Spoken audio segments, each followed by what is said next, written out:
তো ইজি এদিকে সেই মাগাদামার খোঁজে নিয়মের সাথে ও বিশ্বাসে তার সাথে সাথে চলতে থাকলে আর ওদিকে শিকাজনের লাশ ময়নাতদন্ত করতে পুলিশ মর্গে এনে রাখে। আর এরপরই দেখা যায় যে সেই মৃত শিকাজনকে জিন্দা হতে। আর ওকে যে জিন্দা করে সে তো আর কেউ নয় বরং টেনকাই, কারণ টেনকাই ওকে এখান থেকে নিতে আসে, কেননা তার অসমাপ্ত কাজে সমাপ্ত করতে ওকে তার খুব প্রয়োজন। অপরদিকে নিয়মিয়া ইজিকে নিয়ে প্রথমে সে খুব মিষ্টি মিষ্টি কথা বলতে থাকলে এরপর ওকে সে চা পান করতে দেয় এবং বলে যে এটাই তোমার জীবনের শেষ চা। একথা বলে সে ফু দিতেই ইজি পাল্টা আক্রমণ করার আগেই সে ওকে জাদুর সাহায্যে আটক করে ফেলে। আর ইজি তখন বুঝতে পারে যে ও যে শক্তিশালী 5 অভিভাবক খুঁজছে এর মধ্যে নিয়মিয়াও একজন। বাট ও শত চেষ্টা করেও সেখান থেকে ছুটতে না পারলে নিয়মিয়া তখন ওকে সেই মাগাতামা দেখায় আর বলে যে এই মাগাতামাই তোমার মরণ আমার কাছে ডেকে নিয়ে এসেছে। এ কথা বলে সে ওর উপর ধারালো অস্ত্র দিয়ে যে না চিরতরে ওকে মেরে ফেলতে চাইবে, তখন ইজি ওর সমস্ত শক্তি দিয়ে ও নিয়মিয়ার জাদুর পাহাড় ছিন্ন করে ফেলে এবং দুজনের মধ্যে তখন তুমুল লড়াই শুরু হয়ে গেলে এক পর্যায়ে তাদুশি সেখানে ছুটে আসে আর দেখে যে নিয়মিয়া প্রাণের ভয়ে সে ইজির পা ধরে ক্ষমা চাচ্ছে। এই দৃশ্য দেখে তাদুশি ইজিকে হত্যা করতে নিষেধ করলে বাট ইজি বোঝায় যে আমি যাদের এতদিন ধরে খুঁজে আসছি এ তাদেরই মধ্যে একজন। কিন্তু তাদুশি একথা বিশ্বাস না করলে এক পর্যায়ে ইজি শুধুমাত্র ও তাদুশির কথায় ও নিয়মিয়াকে ছেড়ে দেয়।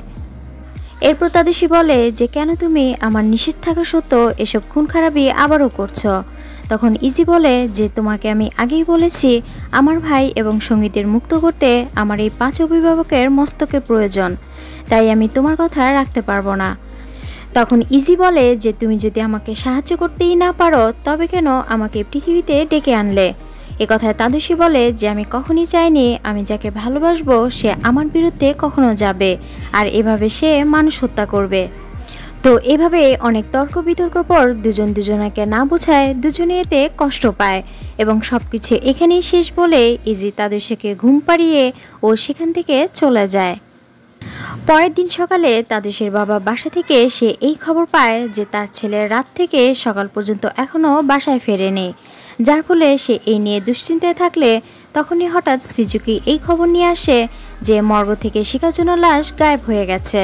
কখন বা কিভাবে হলো তার কোনো হদিস না পাওয়ায় অবশেষে তারা সিসি ফুটেজ চেক করতে থাকে এবং দেখে যে একজন অজানা লোক মর্গে প্রবেশ করতেই সে সিসি ক্যামেরা সবকিছু অফ করে দেয়, যার ফলে কিছুক্ষণ কিছুই না দেখা গেলে এর কয়েক মিনিট পর দেখা যায় যে সেই অচেনা লোকটি সে লাশ নিয়ে গায়েব হয়ে গেছে। আর এদিকে আরিশা এবং ইয়ুঙ্গাই সহ ওর ফ্রেন্ডসরা মিলে আরিশার হোম টাউনে যেতে থাকে কিছু তথ্য খুঁজে বের করতে। অন্যদিকে সিজুকা এই খবর নিয়ে আসে যে কিছুদিন ধরে মিস্টার সাকন অফিসে সে নিয়মিত যাচ্ছে না, বরং সে কিছুদিন যাবৎ তার ব্যক্তিগত অফিসে যাওয়া আসা চলছে। কথা শুনে তখন মিস্টার ইনুকাই সে একটি ম্যাপ তৈরি করে এটা আবিষ্কার করে যেহেতু তারা সেদিন ওকে খুঁজতে খুঁজতে মন্দিরের পাশে একটি আন্ডারগ্রাউন্ড খুঁজে পেয়েছিল এবং সেখানে তারা শিকাজনের লাশও পাওয়া গিয়েছিল। আর এই রাস্তার সূত্র ধরে মিস্টার ইনুকাই যাওয়া আসার গতিপথ সে নির্ণয় করে ফেলে যে মিস্টার সাকন তার বর্তমান অবস্থায় এই মুহূর্তে সে কোথায় থাকতে পারে।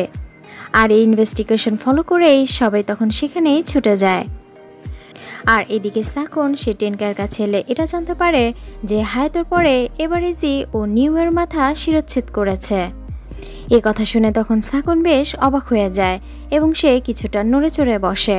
তখন টেনকাই বলে যে একে একে 4 গার্ডিয়ানের মাথা কেটে ফেললে 5ম জন যে কে হতে পারে তুমি কি এই বিষয়ে কিছু জানো কিনা। তখন সাকন বলে যে আমি এই বিষয়ে কিছুই জানি না।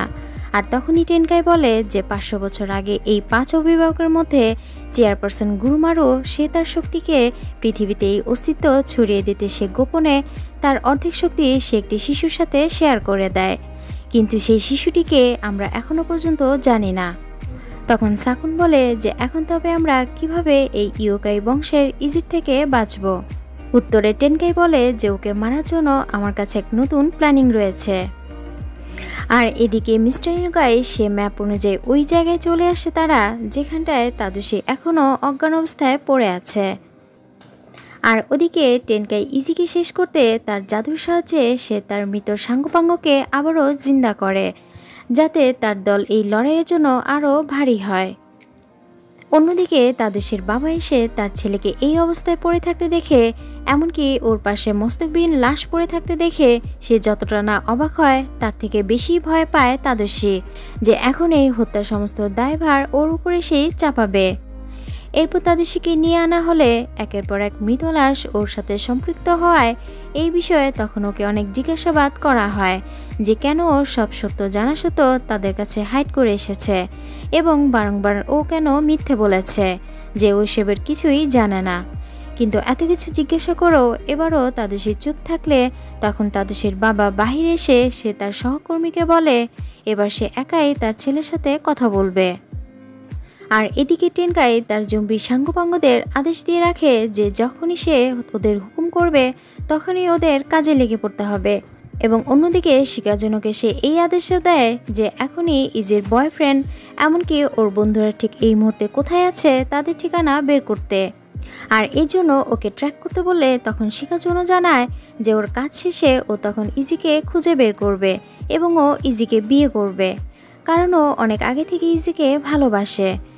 কেননা ওই প্রথমে ওর লাভার খুঁজতে সেই নিষিদ্ধ বইয়ে থাকা প্রাচীন রাজকুমারী ইজির প্রেমে পড়েছিল, যেটি পরবর্তীতে ও সেটির চিত্র অনলাইনে পোস্ট করে দেয় এবং তারপরে ওকে টেনকাই মেরে ফেলে। কিন্তু টেনকাই ওর এসব আবেগী কথা শুনে তখন ওকে ধমক দিয়ে বলে যে তোমার কি মাথা খারাপ হয়ে গেছে কিনা, ওকে আমরা খুঁজছি মারার জন্য, তোমার সাথে বিয়ে দেওয়ার জন্য নয়। আর এই কথা শুনে তখন শিকার জন্য কম্পিউটারে ও সার্চ করতে না চাইলে টেনকাই তখন তার জাদুর সাহায্যে ওকে আবারও সে পুরোপুরি কন্ট্রোল করে ফেলে। আর এদিকে মিস্টার ইনুকাই সে অনেক ধৈর্য নিয়ে তার ছেলেকে বলে যদি তুমি কোনো অন্যায় করে থাকো সেটা আমি পরে দেখব, এরপরও তুমি সত্য বলো যাতে আমি তোমাকে রক্ষা করতে পারি। এই কথা শুনে তখন তাদুশি একটু সাহস পায়, আর তখনই ও এক নিঃশ্বাসে ইজিকে কিভাবে পৃথিবীতে ডেকে এনেছিল সেটি শুরু থেকে শেষ পর্যন্ত সম্পূর্ণ ওর বাবাকে বলে দেয়। এমনকি ইজির এই হত্যার উদ্দেশ্য বাবাকে সবকিছু খুলে জানালে বাবা শুনে তো সে যেন এক ফোঁটা স্বস্তির নিঃশ্বাস ফেলে, এবং এই কাল্পনিক কাহিনী সে কাল্পনিক মনে করায় সে যে কি বলবে তা ভেবে পাচ্ছে না। এরপর সে বিশুদ্ধ বাতাস খেতে যাচ্ছে বলে সে সিজুকাকে এই কথা বলে বাইরে চলে যায়। ওদিকে আরিশা এবং ওর বন্ধুরা ঘরে এসে পৌঁছালে তখন ইয়ঙ্গাই দেখে যে রুমসহ পুরো বাড়ি খালি, আর কেউ না থাকায় তখন ইয়ঙ্গাই বলে যে ওর বাবা মা কোথায় গেছে। আরিশা জানায় যে যখন ও ছোট ছিল হঠাৎ বৃষ্টির মধ্যে রাস্তায় কিছু একটা পড়ে থাকতে দেখে তখন ওর বাবা মা ওকে গাড়িতে বসিয়ে তারা সেটি দেখতে ছুটে যায়, এবং সেই জিনিসটি কাছে যেতেই কেউ একজন তাদেরকে ছুরি আঘাত করে এবং সাথে সাথে তারা সেখানেই মারা যায়। আর সেই হত্যাকারী কেউ নয় বরং এই ইউকাই বংশধররা ওর প্যারেন্টসকে মেরে ফেলেছে, আর তাদের মৃত্যুর পরে এখন ওর আঙ্কেল এই বাড়ি দেখাশোনা করে। এরপর আরিশা বলে যে এখানে আমরা যে জন্য এসেছি একটি স্ক্রল খুঁজে বের করতে, যেটি চিত্র ওদেরকে দেখিয়ে বলে যে স্ক্রলটি ওদেরকেই খুঁজে বের করতে হবে, যার সাহায্যে ওরা ইজিকে ওর নিজের দুনিয়াতে আবার পাঠিয়ে দিতে পারবে। আর এই কথা শোনার পর ওরা সবাই সেই স্ক্রল খোঁজায় ব্যস্ত হয়ে পড়লে ওদিকে তাদুশি সেই কয়েদখানা বসেই ও হঠাৎ অনেক দূর থেকেই ইজির আওয়াজ শুনতে পায়। এটা বলছে যে ও আসছে ওকে মুক্ত করে নিয়ে যেতে, এবং তৎক্ষণাৎই ও ধোয়ার মতো কিছু একটা সৃষ্টি করে তখন ইজি তাদুশিকে নিয়ে গায়েব হয়ে যায়, যেটা সিজুকি দেখে তো ও পুরো হতবাক হয়ে যায় যে কয়েক সেকেন্ডের মধ্যে ও অন্যদিকে ফিরে তাকাতেই তাদুশি কোথায় গেল। আর এদিকে ইজি তাদুশিকে এনে মাঠে ফেললে তাদুশি চারিদিকে তাকিয়ে তখন ও ইজিকে খুঁজতে থাকে, কিন্তু ইজি তো ও আগে থেকে রেগে থাকায় তখন ও তাদুশির সামনে আর আসে না। অন্যদিকে সিজুকায় গিয়ে এই কথা তখন মিস্টার ইনুকাইকে জানায় যে তাদুশি সেখান থেকে গায়েব হয়ে গেছে। অপরদিকে দেখা যায় যে ইজি সেই নিয়মের কাছ থেকে আনা সেই মাগাতামা এনে পরের শিকারও খুঁজতে থাকে, এবং সেই ডিরেকশন অনুযায়ী তখন সেই মাগাতামা হঠাৎ আলো জ্বলে ওঠে। আর এদিকে ওরা সেই স্ক্রল খুঁজে না পেলে তখন এই ইয়ংয়ের কাছে তাদুশির ফোন আসে এটা জানতে যে ওরা এখন কোথায় আছে।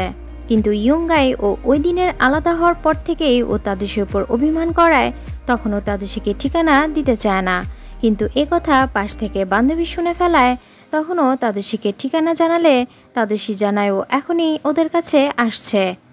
আর এদিকে ইজি সেই মাগাতামার সাহায্যে ওর শত্রুকে ধরতে ও একটি মার্কেট এলে তখন সেখানে থাকা এক মহিলা ওকে দেখা মাত্র সে চিনে ফেলে, যার ফলে সে ওর থেকে পালাতেই তখন বিভিন্ন বেশে রূপ ধারণ করতে থাকে এবং অবশেষে সে মাছের রূপ ধারণ করে যাতে ইজি তাকে খুঁজে না পায়। বাট ইজি মাছের গলায় ও তার লকেট দেখেই তখন চিনে ফেলে এবং এক কোপে ও তার মাথা কেটে বাকি মস্তকের পাশে এনে আবার সাজিয়ে রাখে। এরপর বাকি দু মাথা সংগ্রহ করতে ইজি এবার পরবর্তী নিশানা করলে এবার চতুর্থ অভিভাবক ও তার সামনে আসতে সে চিনে ফেলে এবং সে পুরো প্রস্তুতি নিয়ে লড়াই করতে তার হাতে থাকা আগুনের চাবুকের সাহায্যে ওকে যেই না সে মারতে যাবে ও তলোয়ারের সাহায্যে তাকে এক কোপেই শরীরে দুখণ্ড করে ফেলে, যার ফলশ্রুতিতে এবারও চতুর্থ মাথা ওর সংগ্রহ করা হয়ে গেলে এবার শেষ মাথা মানে পঞ্চমের খোঁজেও নিশানা করে। অন্যদিকে টেনকাই ট্র্যাকিংয়ের সাহায্যে তার দলবল নিয়ে আরিশার বাড়িতে হানা দিলে তখন আরিশা প্রথমত ওদের ভয় পেতে নিষেধ করলো, বাট পরবর্তীতে ঠিকই সবাই ভয় পেতে থাকে এবং সব বাধা পেরিয়ে টেনকাই ও তার দল ঘরের মধ্যে ঢুকে পড়লে তখন এতে সবাই আরও ভয় পেতে থাকে। আরিশা তখন ওর জাদুর সাহায্যে টেনকাই বাধা দিতে যাবে, অমনি টেনকাই ওর হাত ধরে ফেলে এবং হাত ধরতেই দেখে যে সেই একই ব্রেসলেট যেটি তার হাতেও পরা রয়েছে। আর তখন সে জিজ্ঞেস করে যে ও কে। তো আরিশা ওর নিজের পরিচয় দিলে তখন টেনকাই বলে যে তারা ওকে নয় বরং ওদের ফ্রেন্ড তাদুশিকে চায়। আর তখনই পেছন থেকে তাদুশি ডেকে উঠলে টেনকাই ওকেও মারতে যায়, বাট তখনই তাদুশি বলে ওঠে যদি তুমি আমাকে মেরে ফেলো তবে ইজিতে আরও ক্ষিপ্ত হয়ে উঠবে এবং ওকে কন্ট্রোল করা তখন তোমার জন্য আরও কঠিন হয়ে যাবে। এই কথা শুনে তখন টেনকাই থেমে যায় এবং সবাই চুপ হয়ে যায়। এরপর সবাই যখন টেনকাইয়ের পক্ষ নিয়ে বলে যে আমরাও ইজিকে ফেরত পাঠাতেই এখানে এসেছি আর এর জন্য আমরা সেই স্পেল খুঁজছি যেটার মাধ্যমে ওকে আমরা ওর দেশে ফেরত পাঠাতে পারবো। কিন্তু টেনকাই একথা শুনে বলে যে এটা তোমাদের পক্ষে সহজ কাজ নয়, কেননা এটা অনেক জটিল কাজ। টেনকাই তখন আরিশাকে এও বলে যে ইজির পরবর্তী টার্গেট তুমি। একথা শুনে আরিশা অবাক হলে তখন টেনকাই বলে কেননা তোমার বাবা মা ইউকাইয়ের বিরুদ্ধে ছিল এবং 5টি বর্ষা সে 5 অভিভাবককে এনে দিয়েছিল, যার ফলে ইউকাইদের অনেক আগেই টার্গেট ছিল তোমার পিতামাতাকে মেরে ফেলার। আর এই কারণে 5 অভিভাবক তাদের পাওয়ার ধরে রাখতেই তাদের শক্তির এক অংশ সাকুন ফ্যামিলিকে শেয়ার করে যায়, মানে যিনি তোমার বর্তমানে আঙ্কেল, যার কারণে সে পাওয়ারের কিছুটাও তোমার মধ্যেও রয়েছে। একথা বলে সে আরিশার ব্রেসলেটটিকে পাওয়ারের উৎস বলে ইঙ্গিত করলে ঠিক একই ব্রেসলেট টেনকাইয়ের হাতে থাকা আরিশাকে দেখাতে থাকে। আর এতেই আরিশা বুঝতে পারে যে কেন ব্রেসলেটটি মাঝে মধ্যে আলো জ্বলে উঠত। এরপর টেনকাই আরও বলে যে বাকি অর্ধেক পাওয়ার তাদের প্রধান অভিভাবক মানে গুরুমারও তার শক্তির অর্ধেক অংশ সে একটি শিশুকে শেয়ার করেছে, কিন্তু সেই শিশুটিকে তিনি আমাদের সেটি জানাননি। একথা শুনতেই তখন তাদুশিকে খুব গভীরভাবে কিছু একটা ভাবতে দেখা যায়। আর ওদিকে আরিশাও এর সত্যতা সম্পর্কে নিশ্চিত হতেই তখন ওর আঙ্কেলকে ফোন করে। তখন মিস্টার সাকুন সে ফোন রিসিভ করতেই টেনকাইয়ের বলা কথাগুলো সত্য কিনা আরিশা জিজ্ঞেস করতে থাকে। আর এতেই সাকুন বুঝতে পারে যে টেনকাই হয়তো ওকে সব সত্য জানিয়ে দিয়েছে। এরপর সে কথায় সে হ্যাঁ জানালে আরিশা শুনে তখন প্রতিজ্ঞাবদ্ধ করে যে ওর বাবা মায়ের খুনিকে ও যেভাবে হোক এই পৃথিবী থেকে বিতাড়িত করবে। কিন্তু মিস্টার সাকুন ওকে যুদ্ধে সামিল না হতে সে ওকে বাধা দিতে চাইল, বাট আরিশা তার কোনো কথাই শোনে না, বরং ওর সাথে সাথে লাইনটি কেটে দেয়। এরপর আরিশা এসে টেনকাইকে জানায় যে ইজিকে ধরতে ওকে সে টোপ হিসেবে ব্যবহার করতে, যাতে খুব সহজে ওকে তারা ঘায়েল করতে পারে। আর তারপরেই সবাই সেই স্ক্রল খুঁজতে থাকলে তখনই ইয়ংয়ের কাছে ওর টিমের বন্ধুদের ফোন আসে এবং জানায় যে কাল ওদের গেমের বড় টুর্নামেন্ট শুরু হতে যাচ্ছে, তাই যেন ওরা সময়মতো সেখানে পৌঁছে যায়। আর তখনই আরিশা বলে ওঠে যে ও সেটি খুঁজে পেয়েছে এবং সবাই এতে খুশি হলেও কিন্তু টেনকাই বলে যে লড়াইয়ে টিকতে হলে ওদের বড় এক জায়গার প্রয়োজন। আর তখনই ইয়ংয়ের ওর ফ্রেন্ডসদের বলা সেই বিশাল টুর্নামেন্টের কথা মনে পড়ে, যার ফলে ও টেনকাইকে সেই লোকেশন পারফেক্ট হবে বলে জানায়। আর এদিকে সাকুন এসে চেয়ারপারসন গুরুমার কাছে এই জন্য ক্ষমা চাইতে থাকে যে ওকে সে এত বড় দায়িত্ব দেওয়ার পরও সবাই একে একে মারা পড়লো, বাট এখনও ইজিকে দমন করতে পারছে না। অন্যদিকে মিস্টার ইনুকাই সে তার ছেলের খোঁজে তড়িঘড়ি করে সে তখনই অফিসের গাড়ি নিয়ে বের হয়। আর এদিকে এরাও ইজিকে আটকাতে তখন টেনকাই সহ সবাই যাবার আগে ওদের সকল প্রস্তুতি চলতে থাকে। তো সবার মধ্যে ইজিকে ধরার এক আক্রমণাত্মক চেহারা ফুটে উঠল, শুধুমাত্র তাদুশিকেই ইজির জন্য মন খারাপ করে থাকতে দেখা যায়। এরপর আমাদের দেখানো হয় যে কিভাবে টেনকাই 5 অভিভাবকের আদেশে ইউকাই বংশের ইজির মাকে তারা মেরে ফেলেছিল, কেননা তারা কাউকেই বাঁচিয়ে রাখবে না। আর এই দৃশ্য ছোট্ট ইজির মনে সেদিন ভালোভাবে গেঁথে গেলে ও আজও সেটি ভুলতে না পারায় ও সেই প্রতিশোধের নেশায় ওর মন আক্রোশ চেপে আছে। এরপর ওর বন্ধুদের সেই টুর্নামেন্ট শুরু হয়ে গেলে আর তারপরই টেনকাই ও তার দলসহ আরিশা এবং তাদুশির বন্ধুরা দলবল নিয়ে তারা গাড়িতে রওনা হয়। অন্যদিকে মিস্টার ইনুকাই সে সাকনের অফিসে এসে তার ছেলে তাদুশি কোথায় জিজ্ঞেস করতেই সাকন বলে যে আমি এ ব্যাপারে কিছুই জানি না। এমনকি শিকাজনের লাশের ব্যাপারে কিছু জিজ্ঞেস করলে সাকন সরাসরি না বললে তখন ওই মুহূর্তে ইনুকাই তার গলা চেপে ধরে, যার ফলে সিজুকা তাকে ছাড়াতেও তৎপর হয়ে ওঠে এবং মিস্টার ইনুকাইকে নিয়ে ও তখনই বের হয়ে পড়ে। এরপর ওরা সেখান থেকে বের হয়ে গেলে তখন মিস্টার ইনুকাই জিজ্ঞেস করে যে ঠিকঠাক মতো কাজ করেছে কিনা।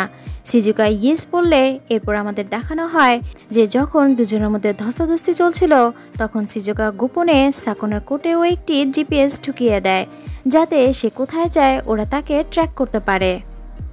আর এদিকে ওরা সেই টুর্নামেন্টের শোতে পৌঁছালে সবাইকে টেনকাই এখান থেকে চলে যেতে বললেও প্রথমে কেউ ভয় না পাওয়ায় টেনকাই তখন ওর দলের একজনকে সেখানে মেরে ফেলে। এর ফলে লোকজন তখন ভয়ে উঠে উঠে দৌড়াতে থাকে। আর তারপরেই প্ল্যানিং মতো ওরা সেই 5টি বর্ষা 5 জনের হাতে দেয় এবং স্পেল পড়ার জন্য তৈরি হয়ে থাকে। আর তারপরেই দেখা যায় যে ইজে ওর মাগাতামার সিগন্যাল অনুযায়ী ও এখানেও চলে এসেছে ওর লাস্ট শত্রুকে খুঁজতে। এবং মাগাতামার সিগন্যাল অনুযায়ী তখন ইজি ভাবে যে হয়তো এটি আরিশাকে ইশারা করছে। আর তখনই টেনকাই ও সবাইকে আদেশ দিতেই সব জম্বিরা ইজিকে আক্রমণ করতে থাকে। বাট ইজি তৎক্ষণিত সবাইকে মেরে শেষ করে দিলেও কিন্তু ও টেনকাইয়ের সাথে পেরে ওঠে না। এবং এক পর্যায়ে ও টেনকাইয়ের পুরো চেহারা দেখলে তখন ওর শৈশবের সেই টেনকাইয়ের চেহারা মিলে যায়, যার ফলে ইজিতে ও আরও আক্রমণাত্মক হয়ে যায়। আর তখনই আরিশা মন্ত্র পড়া শুরু করলে ইজির পাওয়ার তৎক্ষণিতই ওখানেই থেমে যায় এবং ওকে সার্কেলের মধ্যে কয়েদ করে ফেলে। এরপর ওকে সেখান থেকে ফেরত পাঠাতে আরিশা যে স্পেল পড়া শুরু করে আর তখনই টেনকাই আরিশাকে জাদুর সাহায্যে দূরে ছুঁড়ে ফেলে দেয় এবং জানায় যে ওকে ফেরত নয় বরং ওকে একেবারে মেরে ফেলার জন্য কবরে পাঠাবে। কথা বলে যেই না সে ওকে মারতে যাবে অমনি তাদুশির সামনে এসে টেনকাইকে বাধা দেয় আর বলে যে ওদের সাথে এ ধরনের কথা ছিল না। বাট টেনকাই উল্টো ওকে আঘাত করলে তখন ইজি বাধা দিতে যাবে অমনি টেনকাই ইজি গায়ে তলোয়ার বসিয়ে দেয়, সাথে জম্বিদের আদেশ দেয় যে ওদের সকল বন্ধুদের এখনই মেরে ফেলতে। তো বন্ধুরা এদিকে নিজের জীবন বাঁচানোর জন্য তারা লড়াই করতে থাকলে আর এদিকে তাদুশি দেখে যে সেই মাগাতামাটা ওর দিকে আলো জ্বলছে, মানে ওকে এটি ইশারা করছে। আর এদিকে টেনকাই ইজিকে হত্যা করায় শিকাজুনোর ওর গার্লফ্রেন্ডের কষ্ট দেখে তখন ওর সহ্য না হওয়ায় অমনিও একটি বর্ষা ফেলে দেয়, যার ফলে জাদুর সার্কেলটিও সাথে সাথে নষ্ট হয়ে যায় এবং ইজিও সেই সার্কেল থেকে বের হতে পারায় তখন ওর পাওয়ার আবার পুনরায় ফিরে আসে, যার কারণে পুনরায় টেনকাই ইজিকে মারতে গেলে ইজি এবার ওর সমস্ত পাওয়ার দিয়ে ও টেনকাইকে একেবারেই মেরে ফেলে এবং সাথে সাথে ওর সব জম্বিগুলো সেখানে মারা পড়ে। অন্যদিকে তাদুশি তখন সেই মাগাতামা দেখে ওর শৈশবের স্মৃতি মনে পড়ে যায়, যেখানে একদিন অচেনা গ্র্যান্ডমাদার শৈশবকে সে তার অর্ধেক পাওয়ার দিয়ে গিয়েছিল এবং এই মাগাতামাটিও ওকে সে গিফট করেছিল। আর এটি তাদুশি আর বুঝতে বাকি থাকে না যে লাস্ট শিকার আর কে হতে পারে। আর তখনই তাদুশি সেই মাগাতামাটি নিয়ে ও ইজির ভাইদের রক্ষা করতে ও নিজেকে ইজির কাছে সঁপে দেয় এবং বলে যেন ওর মাথা ও শিরচ্ছেদ করে। বাট ইজি এ কথা কোনোভাবেই বিশ্বাস করতে পারে না যে ও যাকে ভালোবেসেছে শেষ পর্যন্ত তারই মস্তককে কর্তন করতে হবে, যার কারণে তাদুশি যতই ওর দিকে এগোতে থাকে ততই ইজি এক কদম পিছনে সরে যায়। আর এ কাজ ও করতে না পারলে আর এদিকে আরিশার সাথে সাথে ও সেই স্পেলগুলো পড়া শুরু করে এবং তখনই ইজির সাথে সাথে ও ধীরে ধীরে সেখান থেকে ভ্যানিশ হতে থাকে এবং যাওয়ার সময় তাদুশিকে বলে যে সব কিছুর জন্য আমি সরি, যেখানে শিকাজুনো ওর বইয়ের সেই প্রিন্সেস ইজিকে শেষ পর্যন্ত এভাবে ভ্যানিশ হতে দেখে ওর মনে অনেক কষ্ট পায়। এরপর ও আবার ওর সঙ্গীদের নিয়ে তখন ওর আগের আস্তানায় আবার চলে যায়। আর তখনই সেখানে সাকুন আসে এবং তাদুশির উদ্দেশ্যে সে হাসতে হাসতে বলে যে তবে তুমি হচ্ছ সেই লাস্ট শক্তিধারক যাকে আমি এতদিন ধরে খুঁজছিলাম, আর আজ আমি তোমাকে খুন করে এই সকল পাওয়ার আমি একমাত্র মালিক একাই হব। এ কথা বলে যখনই ও তাদুশিকে মারতে যাবে তখনই পেছন থেকে তাদুশির বাবা সাকুনকে গুলি করে, যার কারণে সাকুন ওখানেই পড়ে যায়। এরপর ও ঠিক আছে কিনা বাবার কাছে এসে জিজ্ঞেস করতেই তাদুশি ওর বাবাকে জড়িয়ে ধরে ও ইজির জন্য কাঁদতে থাকে, যেটা বাবা বুঝেও সে নিশ্চুপ থাকে। আর তারপরে সাকুনকে কয়েদখানায় ধরে নিয়ে যাওয়া হয়। এরপর সাকুনের সাথে কারাগারে গুরুমারু তার সাথে দেখা করতে এলে তখন তার সকল মিথ্যাচার তার কাছে সে ধরা পড়ায় সে গুরুমারুর কাছে ক্ষমা চাইতে থাকে, কেননা সাকুন তাদের বইটি চুরি করা সত্ত্বেও সে তার কাছে মিথ্যে বলেছিল, যেটি গুরুমারু সে অনেক আগে থেকে সে ব্যাপারটি বুঝতে পেরেছিল। এমনকি সাকুন একাই সকল পাওয়ার হাসিলের উদ্দেশ্যে সে তাদের সাথে বেমানি করায় গুরুমারু তখন তার সমস্ত দোষের জন্য তার জাদুর সাহায্যে সাকুনকে ওখানে সে মেরে ফেলে। এরপর দেখানো হয় যে সবার জীবন আগের মতোই সবকিছু ঠিকঠাক চলতে শুরু করলেও বাট তাদুশি আকাশের দিকে আজও ইজির অপেক্ষায় থাকে, এটা ভেবে যে যদি ওদের বন্ধন কোনোদিনও ছিন্ন না হয় তবে ওর বিশ্বাস ইজি একদিন ওর কাছে ফিরে আসবে। আর এদিকে আরিশা কিছু একটা খুঁজতে থাকলে হঠাৎ ওর আঙ্কেল সাকুনের একটি ভিডিও প্লে হয়, যেখানে সে ওকে উদ্দেশ্য করে এটা বলছে যেদিন তুমি এই ভিডিওটি প্লে করবে সেদিন হয়তো আমি আর এই পৃথিবীতে থাকবো না। আর সে ওকে ওর প্যারেন্টসের ব্যাপারে এই সত্য বলে যে তোমার বাবা মাকে ইয়োকাই বংশের কেউ মারেনি, বরং মেরেছে, যেখানে আরিশাকে দেখা যায় যে ওই কথা শুনতে ওর চোখ দুটো কেমন বড় হয়ে গেছে এবং সিনটি ওখানেই কাট হয়ে যায়। অন্যদিকে গুরুমারু তার এক বিশ্বস্ত সহযোগীকে বলতে থাকে যে আমার এখনও মনে হচ্ছে যে পৃথিবী থেকে ইয়োকাই একেবারে চলে যায়নি, পৃথিবীর কোথাও না কোথাও তার স্মেল আমি পাচ্ছি, কেননা এই বন্ডিং ছিন্ন করা এত সহজ নয়। এমনকি ওই মেয়েও আমার নাতি তাদুশির জন্য কোনোভাবেই যোগ্য নয়, কেননা তাদুশি আর বাকিদের মতো সাধারণ অভিভাবক নয়, কেননা ও তার থেকে স্পেশাল পাওয়ারের অধিকারী। আর এদিকে তাদুশি বারবারই ও ঘুরে ফিরে সেই মাগাতামাটি পরখ করতে আসে যে তার মধ্যে কোনো আলোর সংকেত পায় কিনা, কিন্তু কোনোবারও সেই আলো জ্বলে না ওঠায় তখন ওর ব্যর্থ মন নিয়ে প্রতিদিনের মতো আজও ওর ডোর ক্লোজ করে চলে যায়। আর তখনই হঠাৎ সেই মাগাতামাটি এক ঝলক জ্বলে ওঠে এবং তারপরই দেখানো হয় যে কোনো এক পাহাড়ের চূড়ায় ইজিকে ছদ্মবেশে দাঁড়িয়ে থাকতে। আর এখানেই গল্পটি সমাপ্ত হলেও বাট ডিরেক্টর লাস্টের সিনগুলোতে এখনও কিন্তু রেখে দিয়েছে, আর এতেই আমরা আশা করতে পারি যে হয়তো এটির সিজন 2 খুব শীঘ্রই আসতে চলেছে।